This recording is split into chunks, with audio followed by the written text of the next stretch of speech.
तो आज के वर्सेस बैटल की रिक्वेस्ट आप में से ही एक सब्सक्राइबर ने की थी और इसीलिए आज हम थॉर वर्सेस हरक्यूलिस के बैटल को डीपली डिस्कस करने वाले हैं। और सबसे पहले जानेंगे इन दोनों के नॉर्मल वर्जन्स में कौन ज्यादा पावरफुल है, और फिर एंड में Rune King Thor versus Chaos War Hercules जो कि इन दोनों कैरेक्टर्स के मोस्ट पावरफुल वर्जन्स है को भी डीपली डिस्कस करेंगे। सो देखो, आई डोंट केयर कि इस वीडियो पे व्यूज आए या ना आए, बट अगर आप ये वीडियो देख रहे हो यानी आपने इस वीडियो को स्टार्ट किया है देखना, तो इसे एंड तक देखना नहीं भूलना। और साथ ही अगर आप चाहते हो कि मैं आपके सजेशंस पे भी वीडियो बनाऊं तो कमेंट्स में या फिर इंस्टाग्राम पे आप मुझे मैसेज कर सकते हो, जिसका लिंक आपको डिस्क्रिप्शन में मिल जाएगा। वहां पर भी आप अपने टॉपिक्स मुझे सेंड कर सकते हो। तो आज की वीडियो में हम the Prince of Asgard versus Prince of Olympia को डिस्कस करने वाले हैं। और ध्यान रहे इन दोनों के मैंने मार्वल कॉमिक्स वाले वर्जन्स को ही डिस्कस किया है, न कि कोई और। सबसे पहले बात करें थॉर की, तो आप सब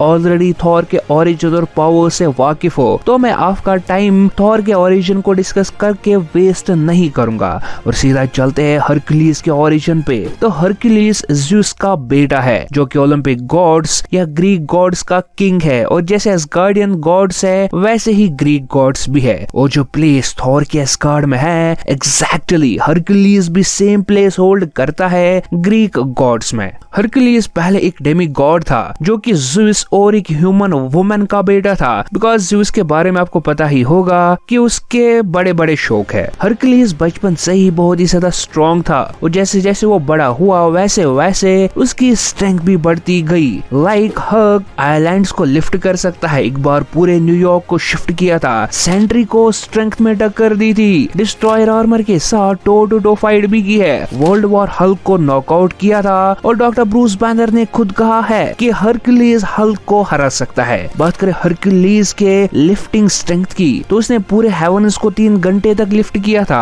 एयरक्राफ्ट, हेलीकॉप्टर्स, बिल्डिंग्स और पूरी की पूरी सिटीज जैसे मैनहट्टन को लिफ्ट किया था विदाउट ब्रेकिंग ए स्वेट। सिविल वॉर में थॉर के क्लोन रैग्नारोक को उसने बड़ी आसानी से चीर फाड़ दिया था। ड्यूरेबिलिटी वाइज ये बंदा बियॉन्डर के पंचेस को सर्वाइव कर पाया था। हल्के पंचेस को और पूरी तरह से हल्के धोने के बाद भी हरक्यूलिस को ज्यादा इंजरी नहीं हुई। थॉर के साथ टो टू टो फाइट भी की थी और रिफ्लेक्सेस में हरक्यूलिस बुलेट्स यहाँ तक कि म्योलनिर तक को डॉज कर पाया था और मिसाइल्स को मिड एयर पकड़ के वापस अपने आर्मीज पे फेंक भी पाया था। अब देखो हरक्यूलिस के पास कोई मेन वेपन नहीं है, पर उसके एडामेंटियम की मेस यानी गद्दा म्योलनिर को टक्कर दे सकता है स्ट्रेंथ में। ऑल ओवर पावर्स की बात नहीं कर रहा हूँ, सिर्फ स्ट्रेंथ की बात कर रहा हूँ। और जब हरक्यूलिस मरा था तो ज़्यूस ने उसके सोल को इमॉर्टल बना के उसे पूरी तरीके से गॉड यानी गॉड ऑफ स्ट्रेंथ बना दिया था। सो फैन बॉयज का ये आर्गुमेंट कि थॉर एक गॉड है और हरक्यूलिस डेमी गॉड, तो थॉर जीतेगा नहीं चलने वाला है यहाँ पर अब। बट अब थॉर और हरक्यूलिस के नॉर्मल वर्जन्स में कौन ज्यादा पावरफुल है और किसके जीतने के चांसेस ज्यादा है, तो चलिए देखते हैं। सबसे पहले हम देखते हैं कि क्या कॉमिक्स में ये दोनों कभी आपस में लड़े हैं। तो हाँ, थॉर और हरक्यूलिस कॉमिक्स में बहुत बार आपस में लड़ चुके हैं और एक साथ भी लड़ चुके हैं और ऑलमोस्ट हर टाइम दोनों इक्वली मैच्ड थे। बट जब हम इनकी फाइट्स को एक एक करके डिस्कस करेंगे तो डेफिनेटली आपको एक आइडिया मिल जाएगा कि कौन ज्यादा पावरफुल है। तो सबसे पहले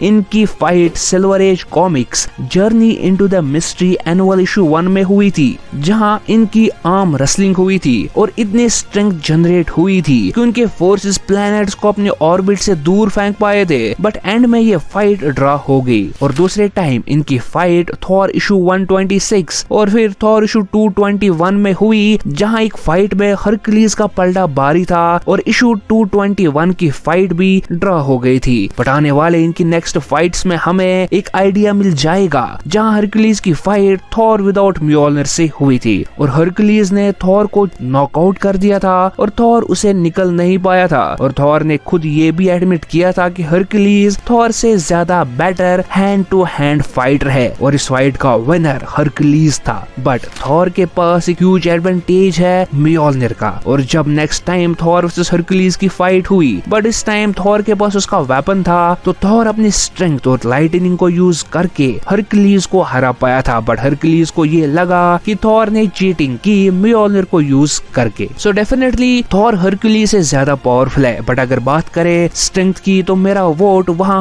हरक्यूलिस को मिलेगा, but all over fight comparison में थॉर का पलड़ा भारी है और उसके वेपन म्योल्नर की वजह से वो हरक्यूलिस से ज्यादा पावरफुल बन जाता है। बट पिक्चर अभी बाकी है मेरे दोस्त, क्योंकि ये सिर्फ इन दोनों के बैटल का 50% था, क्योंकि अब हम डिस्कस करने वाले हैं मेन बैटल को, जो कि होगा केओस वॉर हरक्यूलिस, जो कि हर्क की सबसे पावरफुल फॉर्म है, वर्सेस रून किंग थॉर, जो कि थॉर की सबसे पावरफुल फॉर्म है। तो बात करें रून किंग थॉर की, we all know normal Thor कितना पावरफुल है, बट रून किंग थॉर इससे भी 10 कदम आगे निकल चुका है। नाम से पता चलता है कि इस बंदे के दो पावर सोर्सेस है, एक तो रून मैजिक और दूसरा ओडिन फोर्स, जिसकी वजह से वो एस्गार्ड का किंग बना था। सबसे पहले बात करें ओडिन फोर्स की, तो ओडिन फोर्स एक ऐसी पावर है जिसे थॉर गैलेक्सीज को डिस्ट्रॉय और रिक्रिएट कर सकता है, और ओडिन ने इसी पावर से गैलेक्टस सेलेस्टियल्स के साथ भी फाइट की थी। इसका मतलब जब थॉर के पास ओडिन फोर्स आया तो वो भी ये सब कर सकता था, और वो ओडिन से भी ज्यादा पावरफुल बन गया था। बात करें रून किंग थॉर के मेन पावर सोर्स की, तो वो है Norse runes. Runes magical artifacts है जिसकी पावर हासिल करके रून किंग थॉर ओमनिशेंट यानी ऑल नोइंग बन गया था। वो प्रेजेंट पास्ट फ्यूचर तीनों की नॉलेज रखता है और यूनिवर्स में होने वाले हर किसी इवेंट के बारे में जानता है। रून से उसे बहुत सारे मैजिकल स्पेल्स भी मिले, जिनसे उसने मैंगॉक को रियलिटी से रेज कर दिया था, और मैंगॉक एक ऐसा बीइंग है जो कि ओडिन को रन फॉर हिज मनी देता था। इसके अलावा रून किंग थॉर ने बीटा रे बिल और खुद को टेलीपोर्ट किया, लाइफ सोल एनर्जी मैनिपुलेशन की पावर मिली, और रून मैजिक और ओडिन फोर्स दोनों को मिला के उसने those who sit upon shadows, जो कि एस्गार्डियन गॉड्स के भी गॉड्स थे, उनको भी हराया और सारे एस्गार्डियंस को उनके साइकिल से बचाया। और those who sit upon shadows को सेलेस्टियल बीइंग्स बताया गया है, बट इनके बारे में अभी तक ज्यादा इन्फो नहीं दी गई है। सो रून किंग थॉर का 7 सेलेस्टियल बीइंग्स को हराना उसकी सबसे बड़ी फीट है। हाँ, कुछ लोगों का ये भी मानना है कि वो बियॉन्ड अर्थ थे, बट हमारे पास एक कंक्लूसिव प्रूफ नहीं है, तो मैं यहाँ उन्हें सेलेस्टियल बीइंग्स ही मान के चलता हूँ। दूसरा बात करें केओस वॉर हरक्यूलिस की, तो केओस वॉर हरक्यूलिस मार्वल का one of the most powerful being है, जो कि गॉड ऑफ गॉड्स भी कहलाता है, और लिटरली गॉड हेड, जो कि स्काई फादर्स का एक ग्रुप है, को उसने कुछ सेकंड्स में मसल दिया था। और अगर स्काई फादर्स नहीं समझते तो मान लो गॉड हेड के सारे मेंबर्स ओडिन और ज़्यूस जितने पावरफुल थे। केओस वॉर हरक्यूलिस के सिर्फ चलने से ही अर्थक्वेक्स प्रोड्यूस हो रहे थे, और वो अपनी पावर्स दूसरों को भी दे सकता है। केओस वॉर हरक्यूलिस के पास मैसिव एनर्जी बोल्ट शूट करने की पावर है, और उसने सिर्फ एक पंच में केओस किंग कंट्रोलर ज़्यूस को हराया था, और ये ज़्यूस ने गैलेक्टस को कुछ देर पहले नॉकआउट किया था। केओस वॉर हरक्यूलिस के पास टेलीपोर्टेशन की भी पावर है, और उसने इटर्निटी और गैलेक्टस को उनके विल के बिना समन किया था। लाइक लिटरली इटर्निटी यूनिवर्स की रिप्रेजेंटेशन है, और उस पे ऑर्डर चलाना कोई आम बात नहीं। इसके बगैर केओस वॉर हरक्यूलिस जब केओस किंग से बैटल कर रहा था तो उसने अपना साइज प्लेनेट से भी बड़ा कर लिया था, और केओस किंग को हरा के उसे एक पॉकेट डायमेंशन में कैद कर लिया था। अब एक मिनट के लिए हम ये डिस्कस करते हैं कि ये केओस किंग कौन था और उसकी पावर लेवल्स क्या है, एंड बिलीव मी इसी पॉइंट से आपको एक आइडिया मिल जाएगा कि कौन ज्यादा पावरफुल है इन दोनों में। तो केओस किंग या अमात्सु मिकाबुशी जापानीज पैंथियन का गॉड ऑफ डार्कनेस या गॉड ऑफ केओस है, जिसने कि ऑलमोस्ट सारे मार्वल मल्टीवर्स को डिस्ट्रॉय करके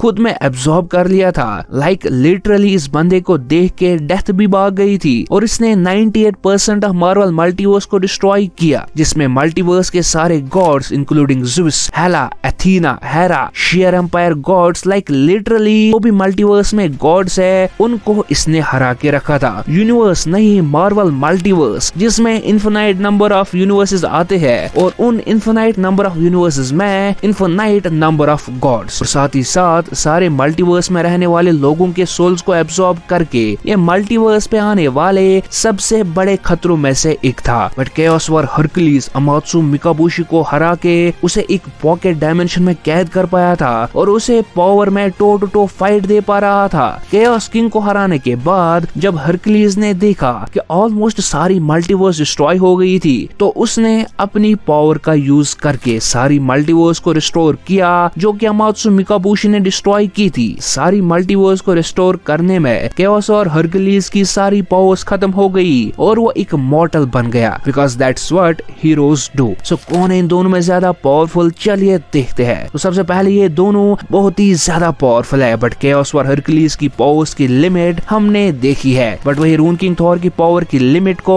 अभी तक हमें शो नहीं किया गया है। रून किंग थॉर ने भी सेलेस्टियल बीइंग्स जैसे those who sit upon shadows को हराया और वर्ल्ड ट्री को डिस्ट्रॉय किया जिसमें 9 रेल्म्स प्रेजेंट थी। अब कुछ जगह इन रेल्म्स को डायमेंशंस भी कहा गया है और कुछ जगह यूनिवर्सेस भी, बट मैं इन्हें 9 रेल्म्स मानता हूँ ना कि यूनिवर्सेस। आगे पता चल जाएगा आपको क्यों। तो वही केओस वॉर हरक्यूलिस गैलेक्टस और इटर्निटी जैसे बीइंग्स को कंट्रोल कर पाया था, उन्हें टेलीपोर्ट करके, और इटर्निटी को उसके विल के अगेंस्ट टेलीपोर्ट करना। भाई साहब, ये करने के लिए आपका बहुत ही लिटरली बहुत ही ज्यादा पावरफुल होना तो बनता है। इसके अलावा केओस वॉर हरक्यूलिस ने ज़्यूस को हराया था जिसने गैलेक्टस को एक पंच में नॉकआउट कर दिया था, और अर्थ के सुपर हीरोज को केओस वॉर हरक्यूलिस ने अपनी पावर देके हर किसी को एक गॉड लेवल बीइंग बना दिया था। बट केओस वॉर हरक्यूलिस की अमात्सु मिकाबुशी को हराना और 98% ऑफ मल्टीवर्स को रेस्टोर करना एक बहुत ही पावरफुल फीट है।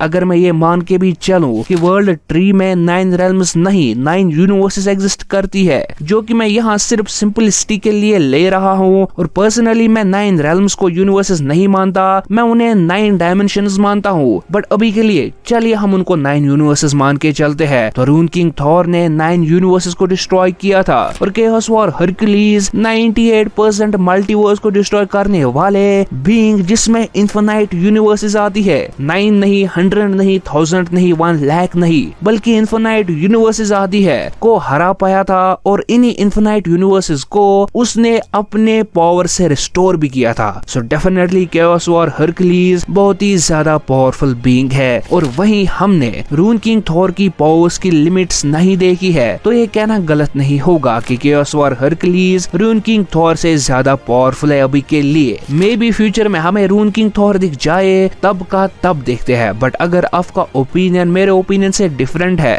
तो आप सिंपली अपना ओपिनियन कमेंट्स में शेयर करना नहीं भूलना, या अगर आप मेरे साथ डिस्कशन भी करना चाहते हो तो इंस्टाग्राम का लिंक आपको डिस्क्रिप्शन में मिल जाएगा, और जल्दी रेस्पॉन्स के लिए आप हमारी मेंबरशिप भी ले सकते हो। वैसे अगर वीडियो पसंद आया हो तो वीडियो को लाइक और चैनल को सब्सक्राइब करना नहीं भूलना, और हमारी दूसरी वीडियोस आने तक आप हमारे most powerful characters defeated by Superman या फिर most powerful characters defeated by Thor पे बनी वीडियोस को एंजॉय कर सकते हो।